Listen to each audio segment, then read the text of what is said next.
Greetings to you, and welcome to my next video on the Book of Revelation.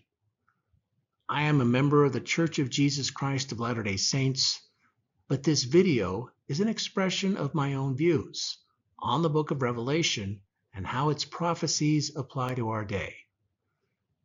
In this video, I'll be starting off with the different interpretive approaches to the Book of Revelation. Then I'll be talking about the Judgement of Wormwood. I'm sure that is what most of you are interested in hearing.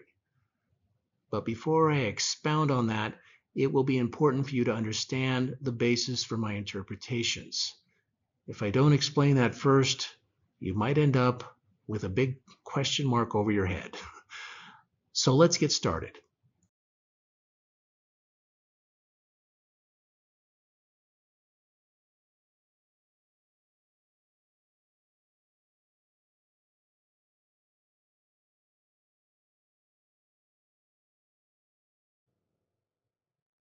I work in the field of information technology.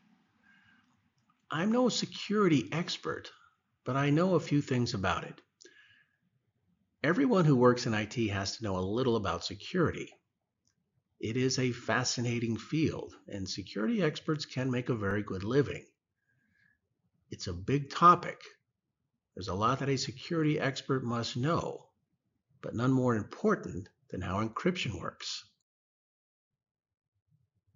Encryption is the method of converting information into a secret code. Once data has been encrypted, it can only be unencrypted by someone who knows how it was encrypted or by one who has a key that can unencrypt the message. The Scriptures use more than one form of encryption. One method that Christ liked using was in his teaching of parables. In Matthew 13, when his disciples asked him why he did this, he explained the following. And the disciples came and said unto him, Why speakest thou unto them in parables? He answered and said unto them, Because it is given unto you to know the mysteries of the kingdom of heaven, but to them it is not given. For whosoever hath, to him shall be given, and he shall have no more abundance. But whosoever hath not, from him shall be taken away even that he hath. Therefore speak I to them in parables, because they see not, and hearing they hear not, neither do they understand. Though symbolism is the predominant form of encryption in the book of Revelation, it is not the only one. There are a number of methods used in the book to hide meaning. And if we know the method that is used, then we can use our understanding of that to unencrypt the message. The most famous example of this was the Rosetta Stone. The actual Rosetta Stone was discovered in 1799 by a French soldier while on an expedition through Egypt. The writings on the Rosetta Stone were in 3 different languages, that being Greek, Demotic script, and ancient Egyptian hieroglyphics. At the time, no one could read hieroglyphics, and this left much of Egyptian history in a cloud of mystery. But with the discovery of the Rosetta Stone, there was now a window of opportunity. All 3 languages said the exact same thing. We already understood Greek. If we put the 2 side by side, one language that we could understand and one that we didn't, then perhaps we could decipher the unknown language. It took years, but cryptologists were finally able to crack the code. The discovery was a major breakthrough in the field of Egyptology. With the language readable, Egyptologists could finally read the Egyptian hieroglyphics and learn everything contained therein about the history and culture of the ancient Egyptians. Let's first start off with some perspective. It will be provided by this article from the Liahona magazine, published in December of 2023 by Nicholas J. Fredrickson, titled Interpretive Approaches to the Book of Revelation. He lists 4 approaches that have been used to understand the book, not just in our faith, but in all of Christianity. The first he lists he describes as out of favor. We won't bother with that one, but we will have a look at the other three.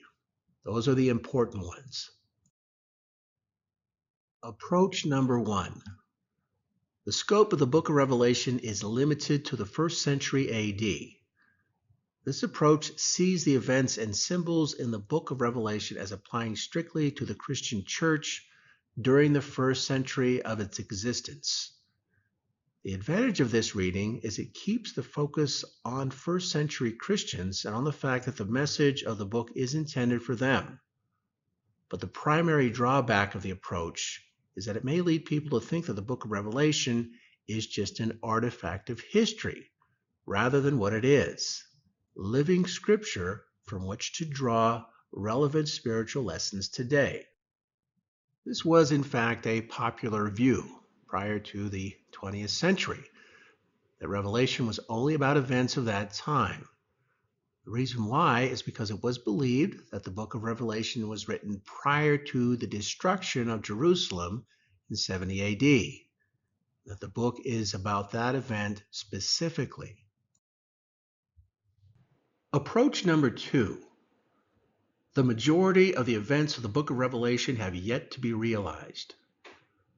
This perspective suggests that most of the events described in the book of Revelation will be fulfilled in the future. It believes the book is giving a chronology of events, but for the future rather than the past. Readers can get a clear timeline of future events by piecing together the clues strewn throughout the book.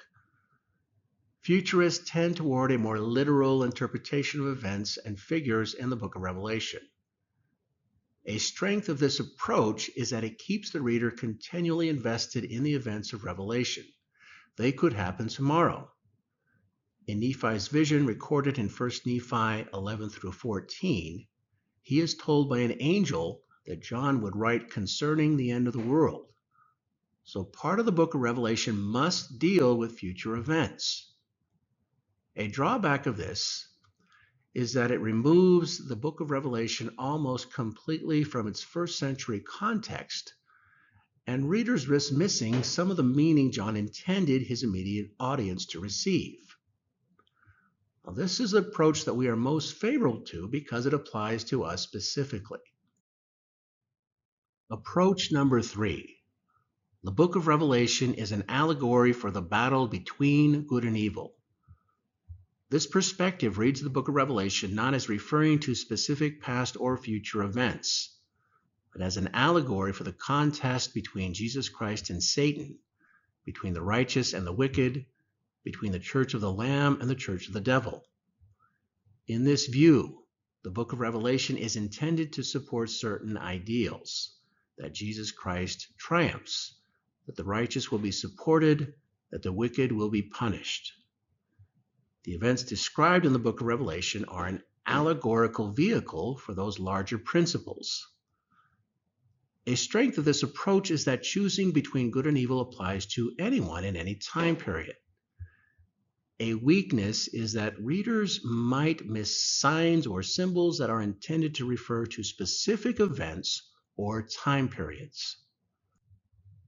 I'm going to utilize all 3 of these approaches. Certainly, there was no value in John sending this letter out to all the churches, included with this fantastic vision of coming judgment, if it had no application to their current circumstances. So, of course, Revelation is about some events that took place in the 1st century and perhaps quite a few events. As for approach number 3, I believe there is value in that as well. The pattern of judgment in Revelation is a similar pattern the Lord has followed before. The plagues of Egypt, the judgments on Canaan when Israel conquered the Holy Land, and even the judgments that came down on Jerusalem itself, both in 587 BC and 70 AD, all follow similarly the pattern of judgment in Revelation. Now, I should point out that Nephi did say that John's visions are about our day. We are living in a time when we can finally see how all these judgments are to play out as John saw them. However, by drawing an analogy from how these judgments have had fulfillment in previous times, we can get a better idea of how these judgments will repeat in the last days. In other words, they can act as a key to unencrypt the hidden messages of the book of Revelation. There's a number of prophecies in Revelation I could use to illustrate this point, but for this video, I'm going to use wormwood. Wormwood is a seventh seal judgment. Revelation talks about a star called wormwood that comes down and curses the rivers. In Revelation chapter 8, verses 10 and 11, it says, "And the third angel sounded, and there fell a great star from heaven, burning as it were a lamp. And it fell upon the third part of the rivers, and upon the fountains of waters. And the name of the star is called Wormwood. And the third part of the waters became wormwood. And many men died of the waters because they were made bitter." Now, there is no shortage of interpretations about the nature of wormwood.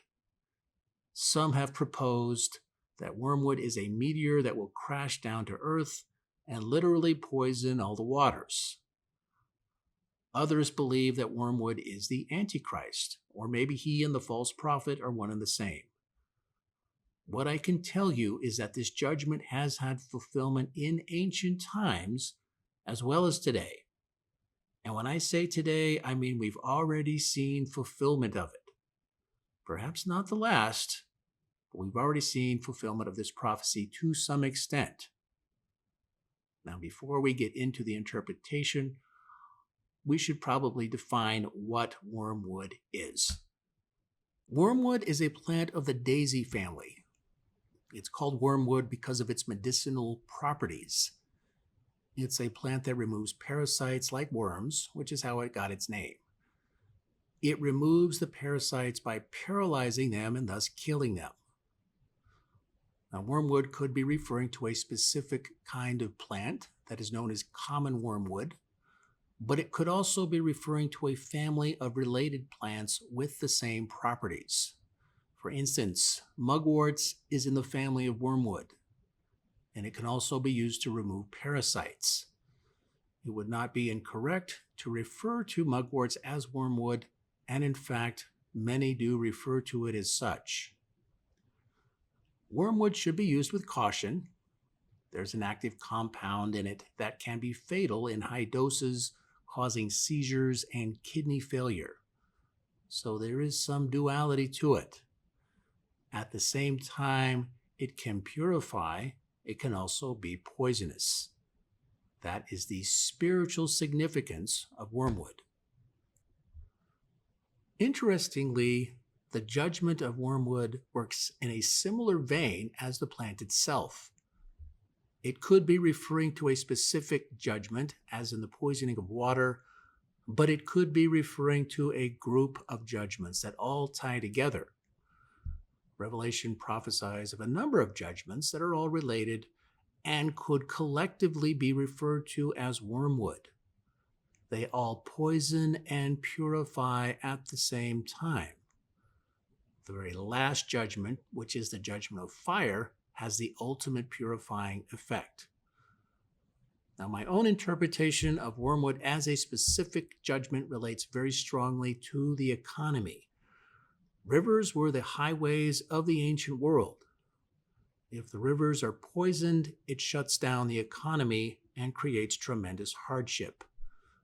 Severe economic impact is a position I've held for a long time about wormwood, and I still hold that position. But in the last few years, as I've studied this more, and we've seen other things happen, I've learned that this judgment is far more reaching than just the economy. Biblically, we don't have to look far to see the first instance of wormwood. When Moses and Aaron turned the Nile to blood, it was about as literal a fulfillment to this prophecy as you can get. The Nile River made Egypt the wealthiest nation in the ancient world. The annual flooding made it so they didn't have to rely on rain, and it made it very easy to grow grain and crops. And they sold a lot of that food to neighboring territories. They also ate a lot of fish from the Nile, a big part of their diet. After Moses and Aaron turned the Nile to blood, it pretty much destroyed their economy. It killed all the fish, one of their main food sources. The Nile was also their source of fresh drinking water. Exodus says the Egyptians had to start digging wells along the Nile because all the river water had been poisoned. The cursing of the Nile created tremendous hardship for ancient Egypt, and this was the curse of wormwood. The cursing of the Nile is believed to have caused the next 6 plagues of Egypt. The second plague was a frog infestation. The frogs, no doubt, would have had to flee the river after it was turned to blood, and then would have died shortly after that. The next 2 judgments were the infestation of lice and flies. That would have been brought about by all the decomposing matter with the dead fish and frogs. The contaminated water and decaying organic matter would have easily spread diseases among both animals and humans, leading to the next 2 plagues, which were livestock pestilence and boils that affected both animals and people.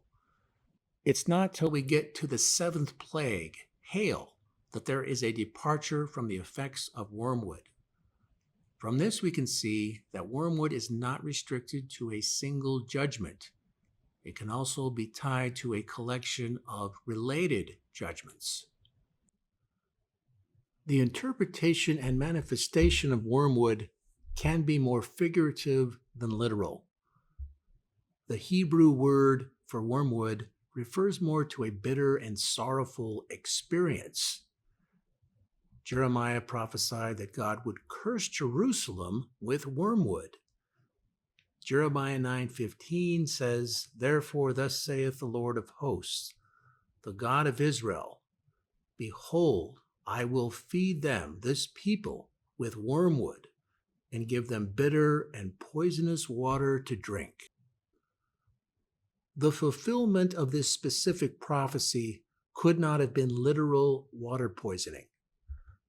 The river that is economically significant to Jerusalem in ancient times and today is the River Jordan. They use it for drinking water, irrigation, shipping, and fishing. But there was never any poisoning of the river that occurred during this time, at least not in a literal sense. Instead, it was fulfilled with the Babylonian occupation of Jerusalem and then its eventual destruction. The occupation started in 605 BC. This was the time when Daniel the prophet was taken into captivity. One of the first things the Babylonians did was loot the treasures of Jerusalem. They had even taken gold and silver vessels from the temple. Under the occupation, Jerusalem had to pay a sizable yearly tribute. That by itself would have created much hardship, but it didn't stop there. The Babylonians also destroyed farmland and orchards around the city, so the agriculture was severely disrupted, leading to famine and starvation. With a severely weakened economy, it made it that much more difficult for Jerusalem to stage a rebellion. It also resulted in a bitter and sorrowful experience for the Jews. At this time, they were going through a hardship like none other. This was the beginning of the judgment of wormwood and fulfillment of Jeremiah's prophecy. If the Jews had repented and turned back to God, he would have delivered them. He had always done that before. But instead of turning back to God, they continued in their hardened and sinful state. So the trial only got worse. The trial reached its lowest point with the destruction of Jerusalem in 687 BC and then 70 years of captivity in Babylon. Now let's consider this prophecy in modern times and how it has already been fulfilled. There is a particular part of Ukraine where mugwort grows abundantly. It's so abundant that they named the area after it. The Ukrainian word for mugwort is Chernobyl. Remember that mugwort is wormwood. So Chernobyl also means wormwood. And you might also be familiar with the fact that the biggest nuclear disaster of modern times occurred at Chernobyl in 1986. Now, the first thing to understand as to why the accident happened is that the nuclear plant was cheaply made. The Soviets were always trying to skimp on money, and that meant that certain designs and safety were compromised in favor of going cheap. It was those cheaper designs, along with some ill-advised testing they were doing in the early morning hours, that caused the accident and reactor 4 to explode. The effects of Chernobyl were disastrous for the Soviet economy. The total cost is estimated to be around $700 billion in US dollars. Much of that went to the cleanup effort, which was of course extensive. They had to relocate everyone who lived in the area. Much of the farmland was made unsuitable for growing crops. And then there's the cost of human life that you can't put a price tag on. According to the Soviet Union, only 30 people died as a result of the accident. Well, that may be true for those who died immediately, but if we factor in those who died prematurely from exposure to the radiation, the total could get as high as 100,000. Interestingly, water poison was one of the biggest concerns of Chernobyl. They were afraid the core would melt through the concrete foundation and contaminate the groundwater. Now, if that had happened, the accident could have been 10 times worse or even 100 times worse. And it was already pretty bad. They actually brought in a team of miners to dig a tunnel underneath the reactor so they could cool the foundation with liquid nitrogen. Now, fortunately, the foundation held, but there was still water contamination that occurred from runoff in the area, one of the strongest signs that the Soviet Union was under the judgment of wormwood. Along with the economic and environmental impact, the Chernobyl disaster also had a profound effect on the hearts of the people. The Soviet government was all about control, particularly controlling the information that people had access to. But information about Chernobyl was not something they could control. The people knew how bad it was. They couldn't hide it. And that was kind of the thing. We know what the truth is. You can't tell us what to think and believe anymore. After Chernobyl, the Russian people stopped being afraid of their government, and they started standing up to them. It's one of the most significant things that led to the downfall of the Soviet Union. Now, there were, of course, other factors. Ronald Reagan spent a lot of money on military buildup and technology. The Soviets tried to keep up with it and could not.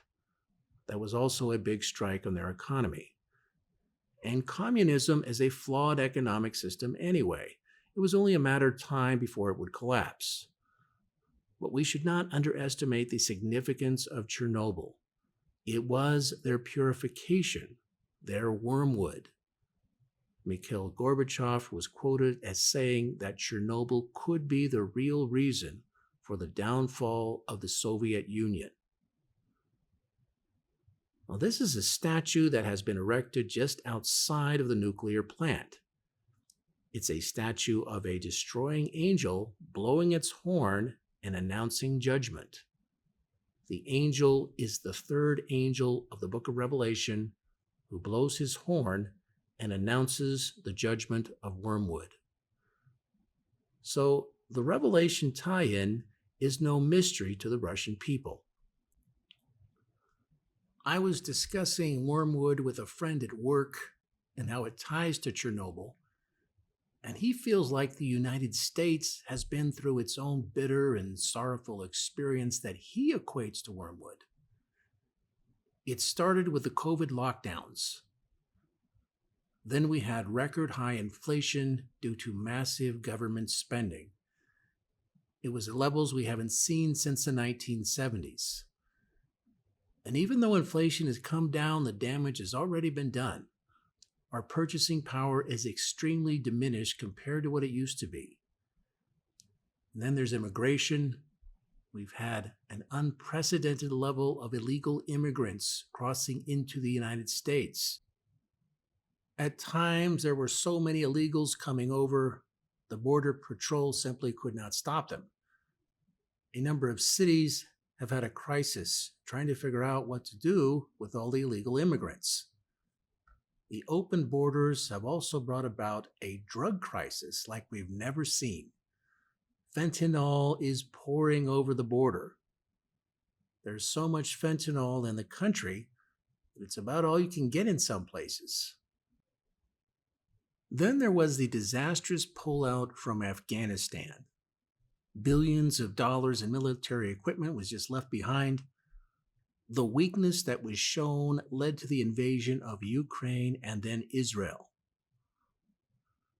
We've had biological men competing in women's sports because they think they really are a female and that's all that matters. And there has been an unprecedented level of lying from our federal government. And it's not like there hasn't always been some of that from either party, but in the last 4 years, it seems like it's every other day another whopping lie.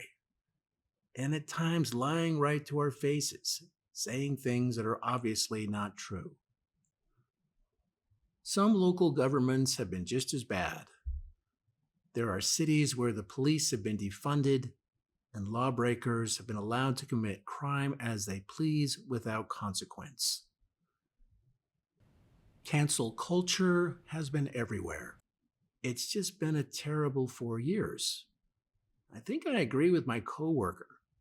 It wasn't as bad as Chernobyl, but it has certainly been a sorrowful and bitter experience. However, at the same time it has poisoned us, it has had a purifying effect as well. And perhaps enough that the judgments of God can be turned away from this land, at least for a time. So there are 4 examples of the judgment of Wormwood. But have we really seen the last of this judgment? And if it does reappear, how will it manifest itself? It's difficult to say, but if we consider how Wormwood has manifested itself in previous judgments, we may get some idea of what to expect when we see Wormwood again. A severe economic crisis is front and center with Wormwood. Along with that, lawlessness, open borders, natural disasters, very corrupt people at the head of government, and literal poisoning of waters are all strong indicators of Wormwood. Now, of the 4 examples I've mentioned, 2 of those judgments were against oppressive nation states that were holding a people hostage. That was the situation in ancient Egypt, and it was the situation at Chernobyl. In both cases, the poisoning played a significant role in freeing the people from their oppressors. The other 2 judgments were against God's people. The first was ancient Israel, and the second was the United States. The United States is like the modern-day Israel of the Gentiles. In both of these cases, the purpose of the poisoning was to wake the people up to their spiritually fallen state and to turn back to God. In the case of ancient Israel, it did work eventually. The Babylonian occupation of Israel was extremely difficult, but not enough. They needed a stronger dose of wormwood. And it would ultimately require their city of Jerusalem being completely destroyed and then 70 years of Babylonian captivity before Israel would become pure again. After Babylon fell to the Persians, Cyrus the Great liberated the Jews and allowed them to return to Jerusalem to rebuild their temple and their city. And they were ready. They had stopped worshiping the Canaanite gods, and to their credit, they never went back to that. This wormwood experience truly did purify them, at least in that sense. Now, when Christ came, they had another problem, which was pride. But they never did go back to worshiping those pagan Canaanite gods, even till this day. Ancient Israel had a long history of this cycle of freedom to wickedness to captivity and back to freedom. The captivity period would serve as a kind of purifying experience. During the Judges period, this happened frequently, where Israel would start out free, then begin sliding into wickedness, then they would be conquered and lose their freedom to a foreign nation. After a period of captivity, a noble and powerful figure would rise up among them to become their liberator and their new judge, but only after they had been purified enough by this tribulation.